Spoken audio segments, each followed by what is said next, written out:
Jim Shannon. Sorry, Madam Deputy Speaker, I thought the Honourable Lady was. Apologies for that there. First of all, just say that I'm very pleased to make a contribution and congratulate the Honourable Lady for Oldham East and Saddleworth and congratulate her in bringing this debate to the House for consideration. Benefits are the biggest, massive issue in my office. I have one member of staff who does nothing else but deals with benefits. That's 5 days a week, and to be honest, Madam Deputy Speaker, she actually works outside of her hours because she's a compassionate lady and spends that time. The rest of us in the office, myself, have done DLA appeals, still continue to do them. We do the benefit systems as well, and these are incredibly difficult issues. Government has indicated that they will review some of the universal credit, can I say that couldn't come soon enough? But I want to, before I start, Madam Deputy Speaker, just say to the Minister who's in his place and the Minister who has left, but will no doubt be back shortly, that I'm not saying this to give you a big head, but I just want to say these things in advance of the comments that I'll make, to say that both Ministers are very affable, they're very engaging, they do try to address the issues, and I know that because I've spoken to them both, and they've come to me to say, look, if there's anything at all that you want to speak about, please speak to us about those things. So while they're both keen and eager to help, I have to say this, and I want to say that in advance, because I don't want them to think I'm attacking them, because I'm not attacking them, but I have to say that there's things that I have to say tonight about universal credit and where it is. And the fact that it's having an impact upon my constituents. And it'd be remiss of me to come to this chamber, Madam Deputy Speaker, and not to say that. So I want to say that first, to know that you always respond, and you know that because I've spoken to you before about it. But nonetheless, we are where we are on these issues. I just want to speak about the Equality and Human Rights Commission, and they had a very, very in-depth analysis, one that I've read and which others have read as well. Indeed, I think some of the members, honourable members, have referred to it. They showed that in the bottom two parts of the deciles will lose on average approximately 10% of their net income, with much smaller losses for those higher up the income distribution. Negative impacts are particularly large for households with more disabled members and individuals with more severe disabilities, as well as for lone parents and low incomes. For some family types, these losses represent an extremely large percentage of income. For example, for households with at least one disabled adult and a disabled child, average annual cash losses will be just over £6,500, over 13% of the average net income.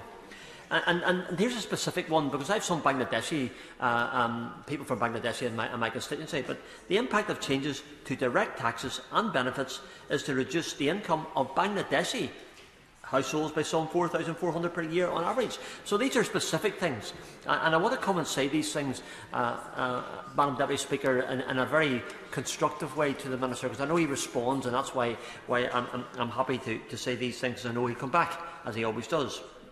At an individual level, women will lose on average considerably more from changes to direct taxes and benefits than men. Women will lose some £400 per week or per year on average, and men will lose some £30. Yeah. I thank my honourable friend for giving way. He's making a very, very powerful point. And the figures that my honourable friend is talking about, they're true in my constituency as well. I know one family that's losing just under £500 a month. The reality is, we all know in the chamber that these are substantial sums of money for some of our poorest disabled fellow citizens. There's no point arguing about it anymore. That's why I think the request from my honourable friend Oldham East and Saddleworth for an independent impact assessment is reasonable, fair, and it needs to be a matter of priority. Otherwise, there will be many, many more stories that my honourable friend is talking about. I thank the honourable gentleman for his intervention, and yes, I totally agree with that. And at the very end, I will make a similar recommendation to what the honourable gentleman has referred to as well. And it does affect the low-income families. And although some of those figures I've mentioned for men and women, The figures also conceal very substantial variation within both genders.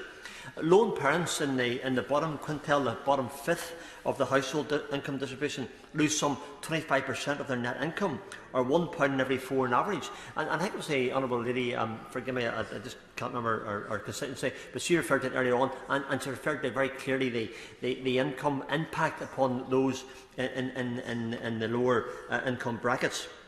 On average, disabled lone parents with at least one disabled child fare even worse, losing almost 3 out of every £10 of their net income. In cash terms, their average losses are almost £10,000 per year. That's massive. And we can't ignore those things. And those things really quite annoy me. And I think they annoy us all. And I think, to be fairness, they probably annoy the ministers as well. But we do need a response from yourselves to be able to do that. Around 1.5 million more children are forecast to be living in households below the relative poverty line. These are massive issues. And in Northern Ireland, in my constituency, the children in the poverty as a result of these reforms, I'm being perfectly honest, Madam Deputy Speaker, these things are happening in my constituency. And they're happening in everybody else's as well. We just had the rollout of universal credit quite recently, so therefore we know these things coming in almost like a storm coming in against people. The statistics carry on, but this gives a very clear picture to me. We're told that universal credit would be beneficial to households in need, and I have to say honestly, I do not see that happening at this moment. To see disabled homes being so massively affected is totally unacceptable. It's for this reason that I support the recommendations of the EHRC that the UK Government should, number one, monitor and publish the impact of welfare reforms on disabled people, including the assessment of the cumulative impact of tax and social security changes. And if you get those facts, I think they will tell the tale. Review the levels of benefits to ensure that they provide an adequate standard of living, because it's so important. People are falling into poverty, and children in particular. I always get annoyed when I hear of children in poverty levels. I think others get annoyed as well. And we also ensure that work coaches are trained to deliver tailored employment support, and how important that is to help the person get through. I think the Minister is nodding his head, and I think he accepts that issue, but we need to have people that can do that for them. And the specific needs of disabled people are being met. So, we deal with them every day of the week in my office and everybody else's office. I'm not different from anybody else. We're all the same. And fourthly, make the UN Convention on the Rights of Persons with Disabilities part of the UK law. That's what the Honourable Gentleman referred to in his intervention. So that individuals can effectively challenge rights violations in the domestic legal system and develop a clear and coordinated plan for how the United Kingdom and devolved administrations will systematically address the UN's recommendations on disability rights. I've been contacted in the last 2 days by some constituents, and the Honourable Lady referred to, in her last penultimate paragraph, who spoke just before me, she referred to a quotation from some of her constituents. And they've asked me to highlight the fact that universal credit simply isn't working. Real-life responses from real people with real problems. They've asked me to make contact with the Department and with the Ministers in particular to ensure that their voices were heard in the midst of everything that has happened in this House today. And it's not just, I'm not going through all the things we all know, but I have a sore head just thinking about it. And I assured them that I would ensure I voiced the concerns today in the presence of the responding Minister. The concerns are government states. No one falls through the cracks and ends up losing their benefit by making sure everyone claiming benefits under the old system is moved automatically onto universal credit and not forced to make a new claim. Government says no one is left without the money they need to survive by continuing to pay people all of their old benefits until the new ones have kicked in. Everyone is protected from becoming worse off under the new system, especially vulnerable groups. I say that's a very honourable assumption to make. There may be, I don't for 1 second don't say that's the purpose of what the government has put forward, but currently it is failing people. I know of many who went to the job centre and went through the online process with a member of staff, and then came into my office because the benefits office, or as we would have called it many years ago, the brew office is just right in the corner, and my office is within walking distance. So therefore, most of the people come to me when they have problems, or come to my staff members. And one of them went through the online process with a member of staff, and then came to my office in tears, as they simply couldn't understand what was happening to them. They couldn't understand that they hadn't got the benefits. They couldn't understand what the paperwork system was. And I don't want to be too critical, but I just have to say these things because they're exactly what has happened. People sick with worry, not understanding what is happening, and really worried. And don't understand what's required of them. Madam Speaker, I'm coming to the end. They are very worried about their benefit, and when we think that many of those who are on universal credit are ill, and the stress of this makes them think worse, it's clear that we are feeling. We are feeling the most vulnerable. As much as I would love to help every person on universal credit, my staff are doing nothing else in relation to that. Whilst I see, and I observed, by the way, that in the news that staff in one of the JBOs was enjoying a celebratory cake for doing an excellent job and seeing the end of this rollout in Northern Ireland. I tell you what, there wasn't much celebration in Newton Ours about it, and that's a fact. And there wasn't much celebration anywhere else. And that's not saying they shouldn't enjoy their cake. I'm just saying celebrate when it's good, but don't celebrate when it's not. The fact of the matter is that too many people are anxious and concerned. And, Madam Chair, I would ask the Minister to assure me and others in this House that there are changes on the way for the most vulnerable and the practicality of the rollout and changes in how it has affected all of those I listed earlier. I understand that we need all those who are able to work to do just that. And that's very constructive and helpful. And I probably, let's be honest, are people in benefits and sickness benefits because they want to be? No, they're not. They want to work the same as the rest of them. And it's perfectly plausible to put that forward. But I also understand that to force those who are not able to work to worry and make themselves ill is cruel and unnatural and must not happen. We need changes, yes. We need assurances as well. And we need action. And I look towards the Minister and his department as to how and when this will happen. Thank you very much. Thank you, Jim. Angela Crawley. Thank you, Madam Deputy Speaker. And can I say I appreciate your fortitude at this time of evening. It's been a long week, and of course the previous trade as well. Now, I thank the Honourable Member for Oldham and Saddleworth for bringing forward this important debate, and for the Backbench Business Committee for granting this debate. For me, welfare reform has had a huge impact on my constituents, and in particular the lives of disabled people. Not just in my constituency but across the UK, and regardless of the rhetoric of the benches opposite that welfare reforms are helping people back into work, the reality is that the conditions are getting harder for those who are most in need of assistance.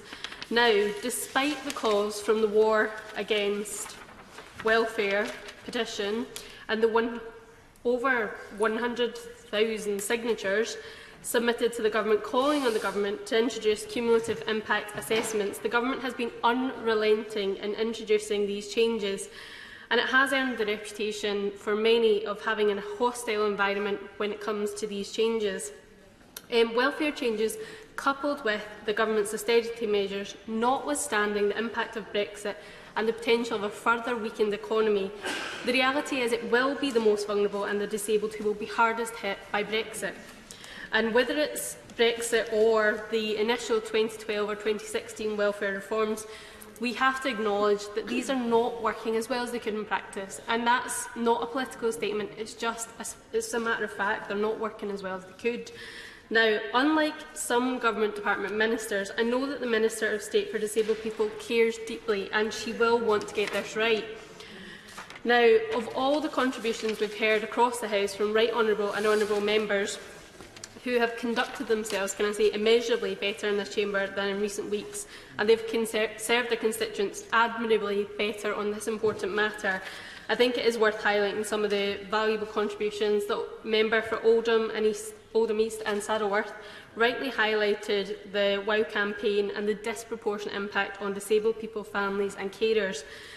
This is not a political statement, it's something that ultimately across this House we all want to get right, and I know that the Minister shares that same passion to get this right. Now, the members for Ayr, Carrick and Cumnock and Clacton, I'm sorry to say, gave a rather rosy depiction, and I'm afraid I don't share the same optimistic view, and I'm grateful to the member for Oakhill and South Perthshire for being a bit more realistic about the experience of his constituents, because the fact is there are elements of this that can be reviewed and reformed, and we all want to do that. Now, the honourable member for High Peak highlighted the range of cuts, and the member for Bishop and Auckland spoke passionately, as always, about the impact of WASPy women who are working longer and harder under the pension changes. The honourable member for Eastbourne rightly highlighted that many disabled constituents who want to work but can't. And it reminded me of the phrase that a good friend, Susan Douglas Scott, said to me, that often it's society that disables individuals, not the individuals themselves. Now, the Honourable Member for Aberystwyth and, I hope I said that right, and Bristol South, I tried my best, highlighted Bristol South as well, highlighted the UN report and the EHRC report, and the joint calls for the cumulative impact assessments. And of course, no debate would be complete without the Honourable Member for Strangford, who needs no further words. My constituent, Liam, however, from Hamilton, has been trying to get the limited capability for work element for his universal credit, but so far been unsuccessful in his work capability assessment. His doctor, however, is adamant that Liam should not be working. Liam was a heavy goods courier, and after a work-related injury, he cannot stand for any length of time and cannot walk without fear of falling or his knees giving way. His experience of heart palpitations, high blood pressure and numbness of limbs and sleepless nights as a result of various medical treatments has meant that, yet despite this, it's not reflected in his medical assessment that did not reflect the gravity of his disabilities whatsoever, and many of the conclusions of the assessments were based on assumptions rather than evidence, and that seems to be a theme of many assessments. Liam is therefore required, as part of universal credit, to claim to search for jobs which he is physically unsuited and attend to training sessions for jobs that he simply cannot do. Now, this included a session with Remploy, the specialist charity for disabled employment, who are of course experts in this area, but they themselves refused to put Liam forward for any jobs because he was physically unsuitable for anything they could offer. It is a shame that Liam's in this position. He has a very strong work ethic and he wants nothing more than to get back to work. He's becoming increasingly frustrated by his situation because he's unable to provide for his children. He's a single parent with shared custody and often unable to see his own children because there is no food in the house and he's unable to feed them. Is it right that families should be forced to make these decisions? The fact is, the system is clearly flawed and not working, because this man cannot work, and yet he cannot even see his own children because he simply can't afford to feed them, and that's just heartbreaking to my mind. Now, for many who are claiming personal independence payments and employment support, the situation is not much better. The assessment criteria for these benefit assessments do not appear to have been written by disabled people with disabled people in mind. Rather, they're tick-box exercises carried out by ill-trained staff. And it's abundantly clear from many of the cases that I've come through that my office and the assessors do not pick up on all of the issues that are faced by disabled constituents, and yet I'm asked on a daily basis to advocate on their behalf when I don't even know the half of their situation or the magnitude of their disability. How can a work capability assessment or advisor assess that in less than 5 minutes, 20 minutes or half an hour? It's just not possible. So I think we've got to be completely realistic. Now, on Friday, I went to visit the local charity in my constituency, Esteem, who I sponsored this year for my annual Christmas card competition. And they support people with mental ill health, and they highlighted the experience of many of the clients who they face on a day-to-day basis, who have gone to the job centre and have faced horrible experiences. And I know that's not the experience of every person, and I know that's not the intended purpose of any staff member who works at the local job centre. But the fact is, they've identified the Esteem charity that simply the employees and staff do not feel adequately trained and qualified to make an assessment of individuals, and they're bending over backwards to make it possible for people not to receive further cuts. They're doing everything they can. It's not the staff's fault that the policy is flawed, and I do not blame the staff for administering the policy set by this government. Now, the results of the inaccuracies reported to Department of Work and Pensions for these failed assessments or flawed assessment processes leads to a far lower amount of benefit given than what is needed to fit their circumstances and to give an accurate level of support. And in some instances, you have Department of Work and Pensions staff advising them not to switch over because it would be less beneficial for them. So if there's issues around the legacy system, there's issues around this system as well. If they're having to give that kind of advice to get people through the process, I think we have to acknowledge there are flaws and accept that that is the case. Now, having to fight to overturn a case causes huge stress to claimants, as well as putting extra pressure on agencies like the Citizens Advice Bureau and MPs' offices. And it's admirable to hear members across this House going out of their way to support individuals to fill in forms and to go through mandatory reconsiderations and to get the right support. But ultimately, if the system worked as it should, we shouldn't be doing that, and we shouldn't have to do that. And that's not a good use of our resource or our staff or the process of this office at all to be doing that. So let's get to the root cause. I believe it demonstrates how ill fit for purpose the current system is. Now, another of my constituents, Dan, suffers from a chronic condition as well as mental health issues, and has lost his entitlement to enhanced rate of personal independence payment and mobility in recent reassessment. The assessor has clearly not taken into consideration the full range of his needs.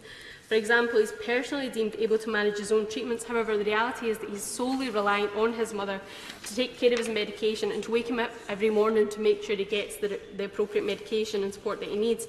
He cannot do that on his own, and yet his mother's care and role was completely disregarded. And it was Darren's mother who approached my office, who helped to get the case and we helped to get that case overturned under mandatory reconsideration. But the point is, we shouldn't have to do that. The anxiety and the stress going through this process could have been avoided altogether if the assessment had been accurate in the first place. Now, another of my constituents approached my office after losing the motability element of his PIP reassessment through the fact that he had an adapted car. And it was necessary for him to get to appointments and for him to maintain his independence. However, the assessor who carried out the review found that he did not require help with mobility despite having lost one of his legs. He also lost all of his entitlement to PIP during that reassessment, and again went through my office and had to undergo the process of mandatory reconsideration, not to mention the impact that dealt to his family, the shock and the stress and the senseless removal of support for the fact that he simply had no other alternatives. Now, this system can be, not always, but can be senseless and overly technocratic. It takes no account of how removing financial support or help like a mobility car will affect a disabled person and makes their lives far more difficult. In a similar case by Margaret from Carluke, she lost her mobility car when she transitioned from DLA to PIP, which left her housebound. She successfully disputed the length that she could walk and from the 20 to 50 metres in the assessment to the report which stated 1 to 20 metres. Unfortunately, Margaret, as she had already been given back her mobility car, had in the meantime gone out to buy another one. This meant having to correct the level of support. She was still in a position where her living standards were needlessly reduced by the reassessment process. Now, if this system works as well as we have heard by so many accounts that it does, when in reality, on the contrary, we, each and every day, every single one of our offices, have to support individuals to counter the system. The fact is, it just is not working as it should. So I think it's not unreasonable to say to the Minister that this offers an opportunity to ensure a thorough review and assessment of the criteria and ensure a meaningful involvement of disabled people and those with long-term conditions, to ensure that the criteria is fair and truly reflective of the extra costs that people face and also the myriad of conditions that individuals encounter. Now, I welcome the comments from the Honourable Member for Oakland South Perthshire, who rightly admitted that continual review and assessment is required. So let me close by simply asking the Minister, if we can spend limitless amounts of money and resource on a Brexit and no deal planning for Brexit, then why can we not introduce an independent cumulative impact assessment on this government's welfare reforms? Thank you.